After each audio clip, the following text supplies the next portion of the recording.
Bismillahirrahmanirrahim.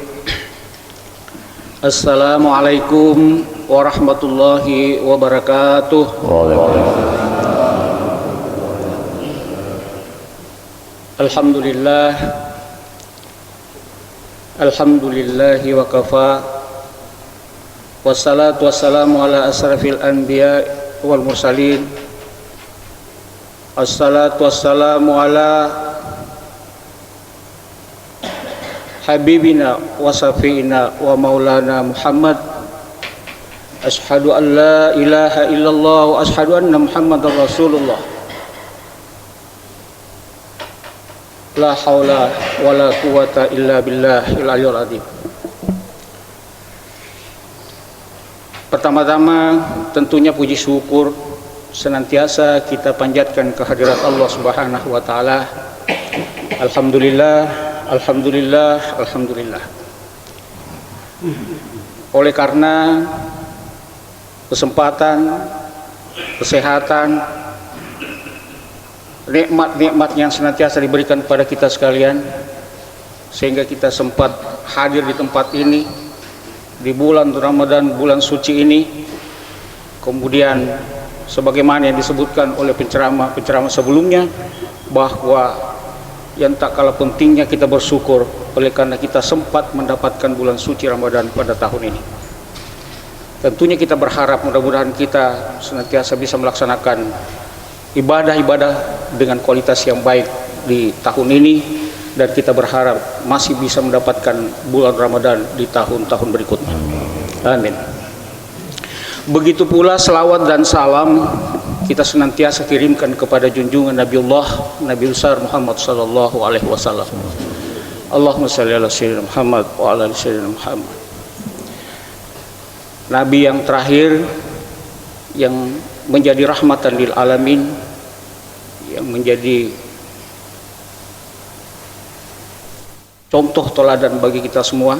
Semoga rahmatnya dan syafaatnya insyaallah bisa kita dapatkan di hari kemudian, ya. Bapak dan Ibu sekalian, sidang jamaah sholat subuh yang semoga dirahmati oleh Allah Subhanahu wa taala.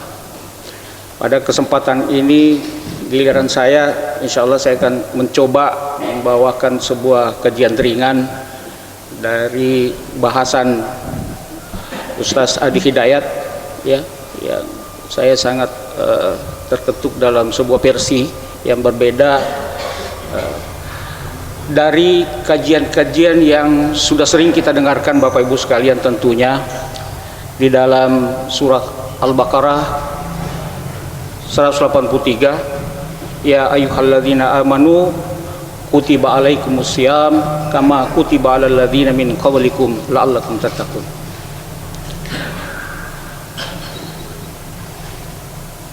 Ayat ini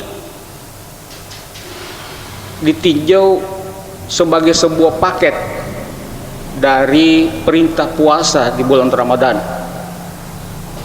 yang notabene dari aspek historisnya diturunkan pada saat bulan Syaban, bukan pada bulan Ramadan,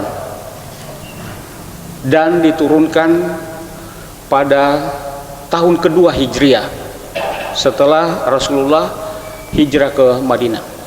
Jadi di Mekah tidak ada puasa Ramadan waktu beliau sejak dilahirkan sampai hijrah. Puasa, perintah puasa muncul pada saat tahun kedua Hijriah di Madinah.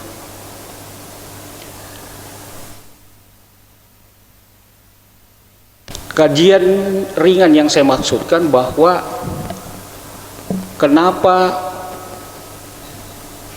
ayat ini yang paketnya dari 183 sampai 187 diturunkan pada bulan Syaban. Ada dua minimal aspek yang menjadi kajiannya, bahwa agar Rasulullah dan para pengikutnya sampai kepada kita semua ini mempunyai kesiapan dan persiapan yang baik untuk menghadapi bulan yang suci itu, yaitu bulan Ramadan. ada kelapangan dan keterbukaan hati kita untuk memasuki bulan suci Ramadan. Jangan kemudian tiba-tiba nanti pada saat bulan suci Ramadan dengan persiapan yang sangat minim, kemudian kita mengharapkan hasil yang begitu banyak.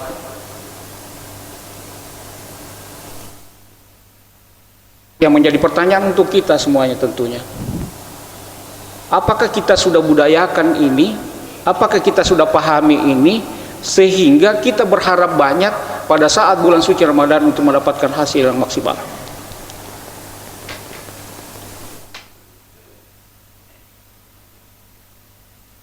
Dan disitulah Maha Rahman dan Maha Rahimnya Allah Subhanahu wa Ta'ala, ya. Yang sekalipun orang tidak terlalu banyak persiapan, kenyataannya sekarang tetap dibekali dengan semangat, ya, untuk memaksimalkan ibadahnya di bulan suci Ramadan. Sehingga menurut istilahnya Ustaz Adi Hidayat, dia mengatakan bahwa banyak orang yang kemudian pada saat malam pertama Ramadan tiba-tiba yang tidak pernah dilihat sholat tiba-tiba ada di masjid. Ya tentu apatah lagi mereka yang sudah terbiasa akrab dengan masjid.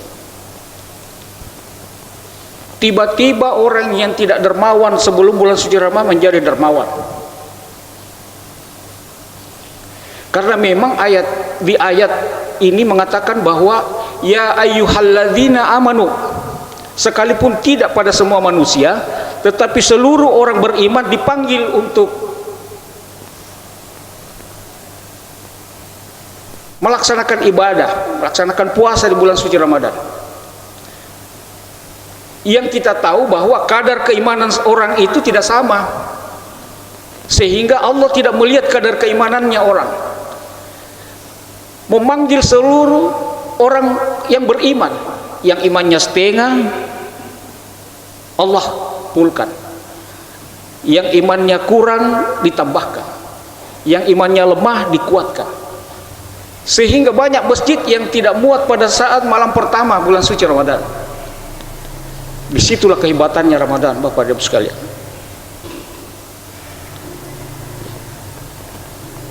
Disebutkan juga bahwa menjadi pemandangan orang yang tidak pernah datang ke masjid tiba-tiba ada di baris pertama pada saat bulan suci Ramadan, bulan pertama.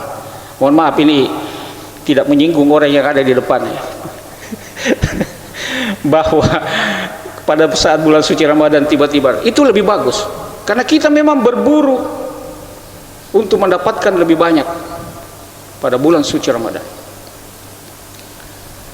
Itu yang pertama. Kemudian yang kedua, hikmah diturunkannya pada bulan Syaban untuk menjawab jangan sampai Rasulullah SAW dianggap ikut-ikutan dari kebiasaan yang ada di dalam masyarakat di Arab waktu itu.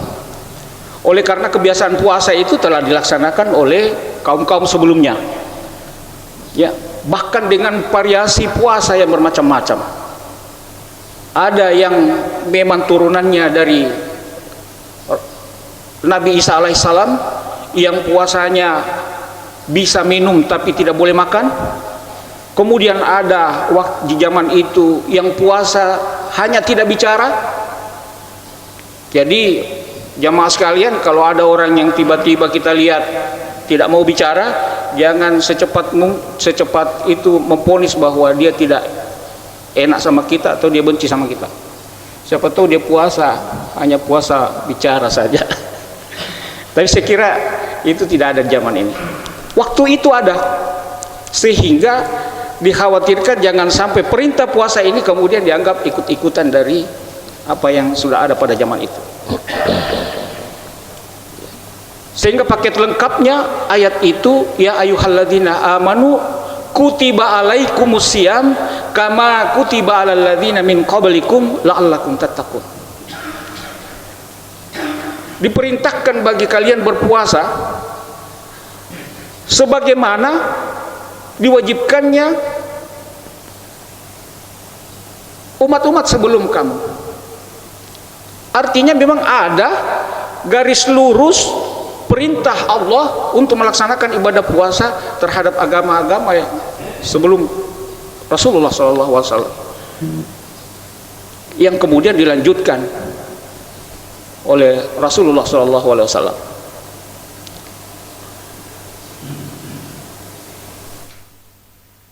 Hadirin sidang jamaah subuh yang semoga dirahmati oleh Allah Subhanahu wa taala. Kemudian keutamaan bulan suci Ramadan yang diturunkan oleh oleh Allah Subhanahu wa taala, yang disebutkan dalam Al-Qur'an dalam paketnya dari ayat 183 sampai ke 187, itu dari ayat 183 saja ternyata perintah puasa itu ujung atau endingnya adalah sebagai goal atau tujuannya adalah mencapai takwa. Ya. Yang dalam kajian ini juga baru menurut saya, oleh karena takwa itu mencoba dilihat dari 3 aspek. Yang pertama, aspek ketakwaan personal. Jadi puasa itu membimbing kita untuk mencapai tingkat ketakwaan personal. Artinya kita dituntut untuk melaksanakan ibadah puasa dengan kualitas yang baik untuk mendapatkan tingkat ketakwaan individu atau personal, yang akan membimbing kita untuk menjadi orang yang kemudian meningkat pada ketakwaan sosial. Ya. Jadi puasa yang kita jalankan itu adalah perintah yang membimbing kita, yang kemudian akan menciptakan tingkat ketakwaan yang baik. Ya. Ya, ada sebuah ceramah juga yang pernah saya dengar bahwa puasa itu menjadi kebutuhan semua makhluk. Ya. Sehingga ada 2 pendekatan binatang yang melaksanakan puasa, yang kemudian menjadi pendekatan mana yang menjadi pilihan kita sebenarnya. Yang pertama adalah puasanya ular dengan ulat. Kalau puasanya ular itu tidak makan dalam waktu tertentu sampai kemudian terjadi pergantian kulit. Cuma kelemahannya, puasa ular itu sama saja sebelum pergantian kulit dan sesudah pergantian kulit. Kalau puasanya ulat, bedanya cuma T dengan R. Kalau puasanya ulat juga tidak makan, tetapi kemudian merubah diri menjadi kepompong, dan dari kepompong kemudian berubah menjadi kupu-kupu. Dari bentuknya yang menjijikkan, kemudian setelah lahir menjadi indah. Pertanyaannya kemudian, kita mau dengan bentuk puasa seperti apa? Ular atau ulat?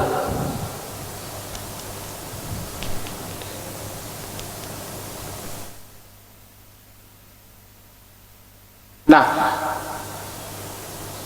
kita melaksanakan ibadah puasa diharapkan agar bisa terjadi perubahan antara sebelum berpuasa dan setelah berpuasa.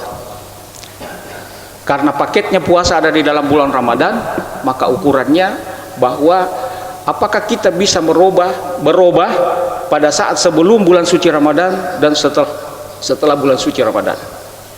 Begitu pula ibadah-ibadah lainnya, seperti haji misalnya. Ya. Tentu orang yang melaksanakan ibadah haji itu dengan persiapan yang begitu panjang, kemudian biaya yang begitu banyak, juga harapannya adalah apakah orang yang sebelum haji itu kemudian setelah dari tanah suci dengan predikat haji kemudian ada perubahan atau tidak? Saya sering membahasakannya ini Bapak dan Ibu sekalian, bahwa kenapa haji itu kemudian menjadi tanggung jawab pemerintah, oleh karena haji itu adalah aset. Seharusnya haji itu adalah aset bangsa, oleh karena haji itu adalah orang yang baik.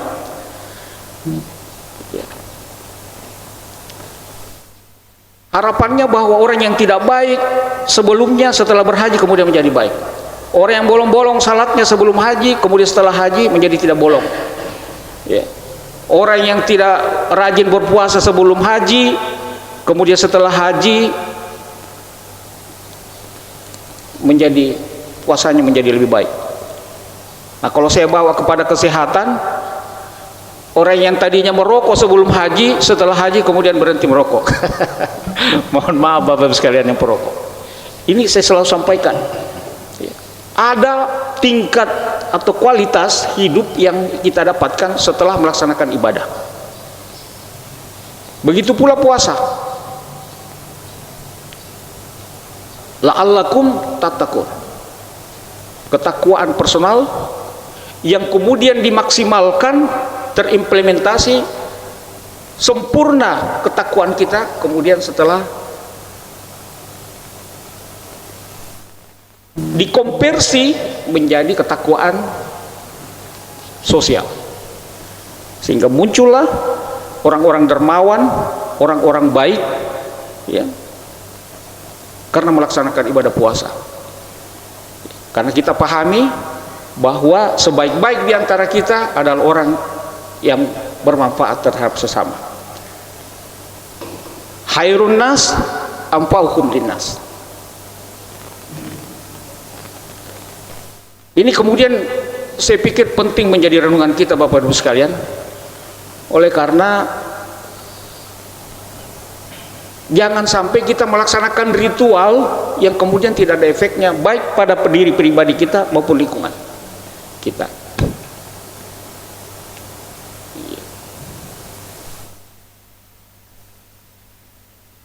Kemudian yang ketiga, kajiannya adalah dengan puasa Ramadan ini juga akan mencetak orang-orang yang kemudian pandai bersyukur, ya, atas nikmat-nikmat Allah.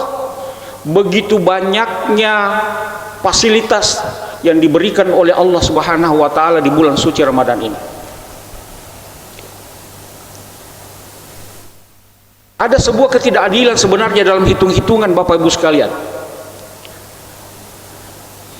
Katanya kita ingin setelah meninggal masuk surga, inginnya surga Firdaus bersama Rasulullah. Tetapi kualitas hidup kita dari aspek ibadah sangat minim. Kalau kita ambil standar kehidupan misalnya 60 tahun misalnya, kemudian kita berhitung dari 60 tahun yang kita gunakan untuk beribadah, berbuat kebaikan, kira-kira kita tidak terlalu pesimis kalau kita ambil setengahnya. Katakanlah 30 tahun. Dari 30 tahun kita hidup, yang notabene katanya berbuat baik, berapa tahun diantaranya itu yang kemudian kita lakukan dengan baik, dengan ikhlas? Tidak terlalu pesimis lagi kita menarik angka setengahnya 15 tahun. Kemudian dari 15 tahun itu berapa banyak ibadah dan kebaikan yang kita lakukan yang dengan khusyuk, yang tidak bercampur dengan kemaksiatan dan sebagainya, pernah berbohong, menggunjing orang dan sebagainya. Tarik setengahnya lagi, sisa 7 tahun. dengan waktu hidup 7 tahun, ibadah yang belum tentu maksimal seperti yang diharapkan, kemudian kita mengharapkan surga.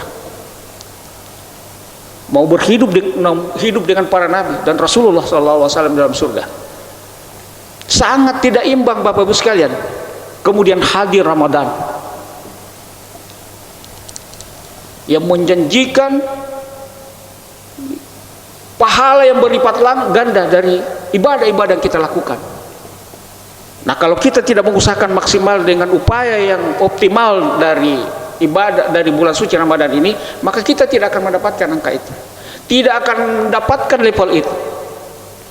Oleh karena itu, tentunya himbauan untuk kita semua Bapak Ibu sekalian, tentunya bahwa mari kita manfaatkan bulan suci Ramadan ini dengan sebaik-baiknya, tentu dengan kualitas yang baik.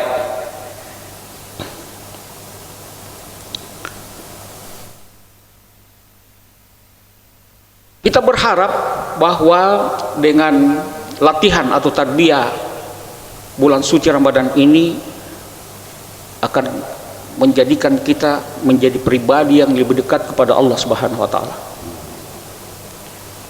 Yang kedua, membimbing dan mengarahkan kita menjadi pribadi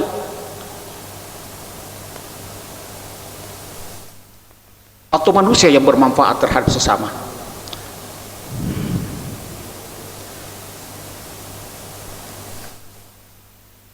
Sehingga apa yang kita upayakan secara optimal ini tentunya akan menjadi sebuah